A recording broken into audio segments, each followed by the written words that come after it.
দেখা যাচ্ছে সেখানে পাথরটি বাধাই করা উপরে একটা ছিদ্র আছে, যে এটা হলো হযরত ইসমাঈল আলাইহিস সালামকে কোরবানির জায়গা। আমার দিকে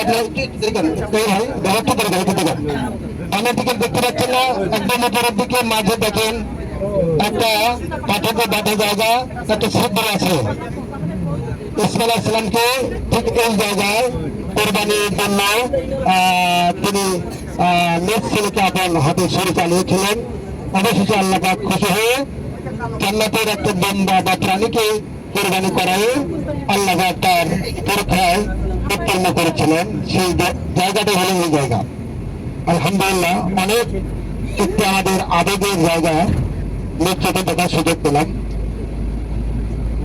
আল্লাহ পাক যেন আমাদেরকে সেই তোমাদের সেই ঈমান এবং তোমাদের সেই পবিত্র আত্মার বরকত যেন আল্লাহ আমাদের দান করেন, সকলের আল্লাহ আমাদের দানে অনেক উপরে যে জায়গা দেখতে পাচ্ছেন, এই দেশের বাদশার বাড়ি, বাদশার অনেক বাড়ি আছে, তার মধ্যে মিনাতে এখানে উপরে জায়গাগুলো বাদশার বাড়ি, এগুলো মিনার পাবে অনেক বড় এরিয়া।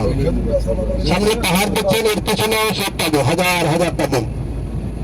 আমরা আরেকটি অত্যন্ত গুরুত্বপূর্ণ মসজিদ দেখতে পাবো, বরকতপূর্ণ মসজিদ খায়েদ। মসজিদ খায়েদ অনেক গুরুত্বপূর্ণ মসজিদ, মসজিদ খায়েদ। এখানে অনেক নদী তারা এই মসজিদের নিচেই তারা সাইটে আছেন এবং অনেক নদীর আছেন, ওইখানে তারা আল্লাহর ইবাদত করেছেন। অনেক বড় মসজিদ এবং অনেক বরকতপূর্ণ মসজিদ। একটু সামনে গেলে বামে আমরা দেখতে পাবো মসজিদটা। আমরা যদি জামারাতের নিদর্শন দেখতে পাচ্ছি, যেখানে তিনটা শয়তান আছে। হ্যাঁ, ওই সাদার নিচে, হ্যাঁ ওটাই জামারাত বলা হয় বা শয়তানকে পাথর মারা হয়। সবাই দেখতে পেয়েছেন ইনশাল্লাহ, শয়তানকে পাথর মারা জায়গাটা এই লাইনের তিনটে আছে, তিনটে আছে। হ্যাঁ, গম্বুজের নিচে, গম্বুজের নিচে লক্ষ লক্ষ হাজার বছরগণ তেনারা শৃঙ্খলাবদ্ধ হয়ে ওই দিন শয়তানকে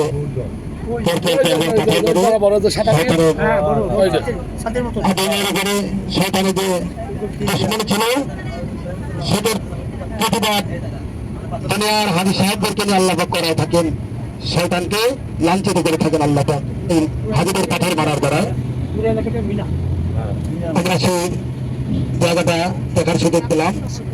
আলহামদুলিল্লাহ, আল্লাহ আমাদের সকলকে হজের তৌফিক দান করুক, শয়তানকে পাথর মারার তৌফিক আল্লাহ দান করুক এবং আমাদের নফসে শয়তান সকলের মধ্যে আছে, সেই শয়তানের উপরে যেন আল্লাহ পাক আমাদের বিজয় দান করুন, আমাদের রহমতকে আল্লাহ বিজয় দান করে আমরা যেন আল্লাহর বান্দাকে নিয়ে যে আল্লাহ প্রশংসা করেছেন, আদম নবীকে যে আল্লাহ মানে আদম হিসাবে আমরা যেন সেই খলিফার জাতি, আমরা আদম জাতি, শ্রেষ্ঠ জাতি, আল্লাহ যেন আমাদের নফসে শয়তানের উপরে বিজয় দান করে, কামিয়াবি দান করেন। এটাই হলো আমাদের আল্লাহ তাদের কাছে যেমন এটা একটা ভাগ্যবান পাহাড়, যেটা আমার নবী এই পাহাড়ের পাদদেশে তিনি শুনে আগমন করে এই জগৎকে, অর্ধ জগৎ অধ জগৎ, আল্লাহর সমস্ত সৃষ্টি জগৎকে তিনি যে নির্মিত যা কিছু দেখলাম, এটা যেন আমার নবীর মহব্বতকে আমাদের মধ্যে আল্লাহ এর বদৌলতে বৃদ্ধি করেন এবং আমার নবীর জিয়ারতকে আমাদের জন্য আল্লাহ নাসিব করেন, সুস্থ রাখেন, দীর্ঘায়ু করেন, ইমানি অবস্থায় রাখেন এবং ইমানি অবস্থায় যেন আমরা আল্লাহর সাক্ষাতে সকলেই যেন আমরা যেতে পারি। এই মুবারক উমরা হজটিকে আল্লাহ যেন আমাদের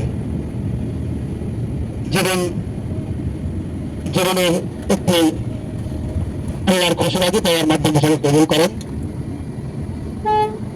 আল্লাহ